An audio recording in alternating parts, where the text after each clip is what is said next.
Warahmatullahi wabarakatuh. My name is Putri Atikah and I'm from International Management 2015. I took Human Resource Management course for this semester, and for final exam, I have to make a video answering questions and review some videos. So here you go. The first part is answering question. There are like 22 questions, and I will answer it one by one. The first question is, who are the individuals that are responsible for supervising, directing a group of employees to perform tasks that are directly related to the creation and also delivering a company's product or services? So the one who responsible for this area is line manager. The second question is, a company's ability to create more economic advantages than its competitor is called competitive advantages. Third questions, which of the following is not one of the benefit, health, and wellness required below? And the one that not one of the benefit, health, and wellness required below is healthcare. And the fourth, which of the following is not part of an organizational demand, which is labor force strengths? The fifth question, a set of underlying values and belief employee shares that are unwritten and yet understood is called organizational culture. The sixth, blurs country boundaries in business activities and encourage of snoring is globalization. The seventh question is, in a what strategy jobs are narrowly focused and emphasize standardized and repetitive action behavior are fairly well understood. Individuals have hired with basic skill, and employees are paid based on the jobs they perform. So that was a called low-cost strategy. 8 questions. Perceived obligation employees believe that they owe their company and their company owes them is called psychological contract. Number 9. Which justice is achieved when the determination that the process used to make decision, reward, and also resolution of disputes is viewed as fair is called procedural justice. Number 10. Which international strategy involve not aligning with a particular country but across countries to gain efficiency, and they don't target unique tastes and preference of individual countries. It's called global strategy. Number 11. Which international strategy involves shared vision and coordination across business unit, yet tailoring product to meet local country needs? It's called international strategy. 12. Both Equal Employment Opportunity Commission or EEOC and the Office of Federal Contract Compliance Program or OVCCP are responsible for developing guidelines and overseeing compliance with anti-discrimination laws, which one, however, deals with executive order, which is OVCCP or the Office of Federal Contract Compliance Program. 13. Which act address employment discrimination on the basis of race, color, religion, or national origin? It's called Title 7 of the Civil Rights Act of 1964. Number 14. Age Discrimination in Employment Act of 1967 or ADA made it illegal for an employer to discriminate against any individual's age blah blah blah blah or older when making employment decision. It's 14 years old. Then this given employment the right to terminate employees at any time. That's called employment at will. 16. Systematically identifying tasks, duties, and responsibilities expected to be performed in a job, as well as the competencies employees must possess to be successful is called job analysis. 17. In the efficiency approach, this focuses on breaking jobs down into core elements, which is called job specialization. 18. Growth needs strength is the extent to which individuals need to learn and to be challenged. Which type of employees team is well-defined, stable, and full-time member? So, work teams is the type of employees team that is well-defined, stable, and full-time members. 20. Self-managed team is the employees team involve member working collaboratively to make decisions, hire, plan, schedule work, and accomplish goals. Number 21.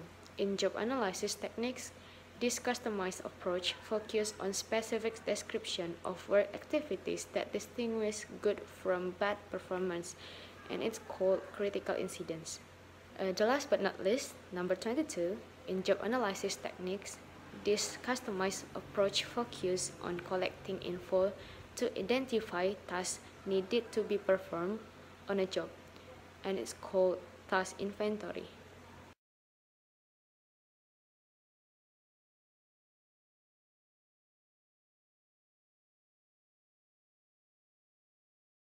So we go to a review video task, and the first video that I'm going to review is about total quality management.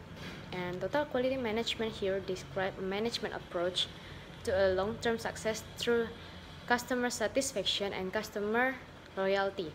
And total quality management ensures that every single employee in a company or in organizations is working towards the improvement and work culture, process, service, and system.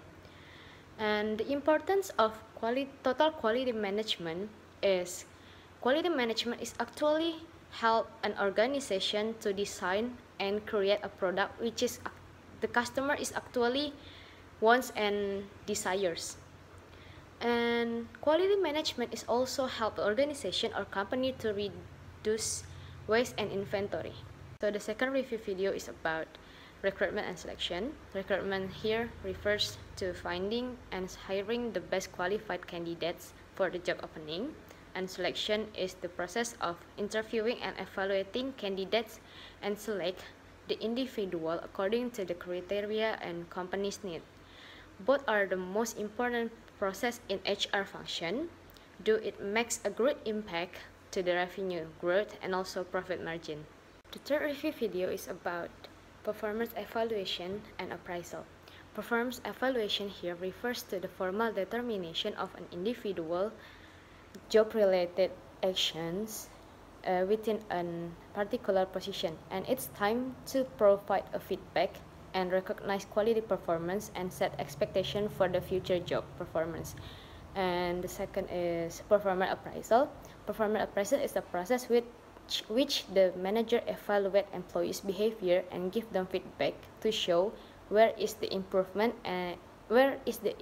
is needed and why.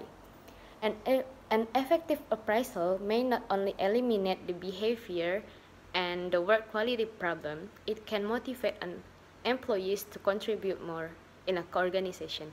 Our review video is about organization culture. Organization culture here refers to the collective behavior, value, action, beliefs, desires, and prospect of human being working in a defined environment. And basic HRM exercise like recruitment, selection, and training affect the performance and stability of an organization. These exercises have the ability to influence employees' behavior and build values that develop the organization culture. Fifth review video is about introduction to the human resource management from Professor Armin. And human resource management here refers to the people, and in an organization is called employees. HR involves everything related to the employer and employee relationships, and the core purpose of human resource management is to make efficient use of existing human resources in an organization. Human resource management is also the organization function that deals with the issue related to the people, such as compensation, hiring, performance management, organization development, safety, wellness, benefits, and employee motivation. Also communication, administration, and training. So the next review video is about change management. Change management is a systematic approach to dealing with the change, both from the organizational perspective and also the employees or individual level.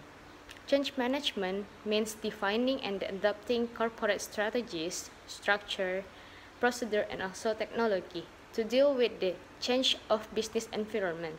Why is it important? Because change management helps to improve performance in organization and also reduce the costs. The last review video is about training and development. Training and development have its aims to help employees to improve their skill, knowledge, and attitude required of a competitive workforce.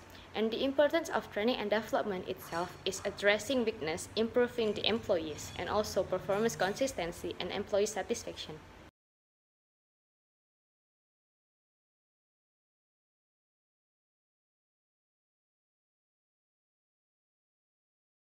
Section B. It's related to the HRM class in everyday.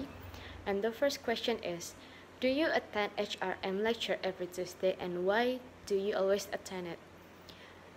And my answer is no, and I don't, because I do absent for one class meeting in HRM course. But by joining this class, it helped me to determine what concentration fits me best to be chosen in the 5th semester, which is next semester. 2. Did you used to be absent from attending the HRM lecture on Tuesday?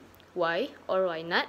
If yes, how many times did you used to be absent for HRM lecture and why? And yes, I do absent for once because I need to go to the immigration office due to remake my passport for exchange program requirement. Sadly, I have to sacrifice one meeting in HRM course. Number 3. Does the HRM lecture you have attended give you benefits? Why? And what benefit can you get from attending the HRM lecture? Yes, it does give me benefits. It helps me to understand people more better because human resource management involves understanding psychology and people's behavior. Since human resource management is also involves the study of people, it can help me to understand myself better. And also, HR teach me how to choose the right person for certain job if I'm being the manager. The next question, what department will you choose? Marketing, finance, or HRM? And why? And I will choose the marketing department because I know that I will get boring if I stay in the office all day long. And the other reason is because I know that I have the ability to convince the customer, or else I'm good in maintaining relationships. And I think marketing is all about maintaining relationships with a good skill of communication. Next, how do you find the HRM lecturer way of teaching, the method used in teaching, and the material given? Give the reason to your opinion. So, Mr. Adi Mursalin way of teaching is somehow interesting. Each of the students are given like 30 minutes to have our own section to present our topics in front of the class and have two-way communication with other students that are not present. But to be honest, me personally need more explanation from the expert. In this case, I'm a lecturer towards every topics that have already delivered by me and my friends. Next, what book of HRM that you use to study HRM, and is that book is applicable in the companies in Indonesia, and mention the title of the books, the number of the chapter, and also the pages. I think Human Side of Enterprise by Douglas McGregor is the one, because this book says us about how to stimulate the most optimal potential of human being so that he or she is able to grow into a happy, productive, and satisfied individual. And I'm sure this book is applicable in the companies in Indonesia, and it has around 246 pages. So here's what I got from my friend's presentation. The first one is Andre Giovanni. He explained about international HRM, and he explained the importance of HRM in such a big corporation such as multinational corporation, that the word company is full of diversity and it should adjust to achieve the company's goals. And the second is Paradi Basuraya. She explained about HR strategy and high performance work system. She explained these topics which led me to know about appropriate strategy for human resource to meet their goals, and about the high performance work system which is lead the companies to their success. And the third is Elisa explained about human resource policies, and I can understand about how HR policies affect every single activities in the workplace or in the company. And next is Devi Anggraini. She explained about management and leadership for human resource, and from her presentation I can understand and I got the types of human resource leadership skills. And next is Yahya Al-Fatih. Yahya explained about talent and competence based on HRM. When he explained about these topics, I understand that the useful of competence of employees for the companies to achieve their goals is very important, and the development of talent for the sake of company. And also the next is Fernand Priade Christian. He explained about health and safety in the workplace. So the way he explained, I can get that we as the company should provide the safety of the worker in the workplace. What the company needs to prepare is to keep the safety of the worker during the work, such as we can provide them insurance or etc. And the next is Aidil Andani. He explained about talent management in the corporation. So Aidil explained this topic, and I understand, or I get the useful of talent in the corporation that needs to be led in the division that will lead this talent will lead the company to their success. And the next is Alifah Zarina Mohtar. She explained about the role of frontline manager, and from her presentation I can understand the importance of frontline manager on helping the company to lead the employees to the work and together achieve the goals of the company. What is your expected grade in a human resource management course, and are you sure that you can get the grade that you expect in HRM? How can you sure about that? So I expected to get A score because I always do the tasks that given by Mr. Adi Mursalin, including the videos, questionnaires, video record, and etc. And I do well prepare my presentation as best as I can do. And I think I have had enough effort to get A. So that's it for final exam human resource management videos. I hope you enjoy the rest of the videos. I'm sorry if I have made the mistakes, and have a great day. Assalamualaikum warahmatullahi wabarakatuh.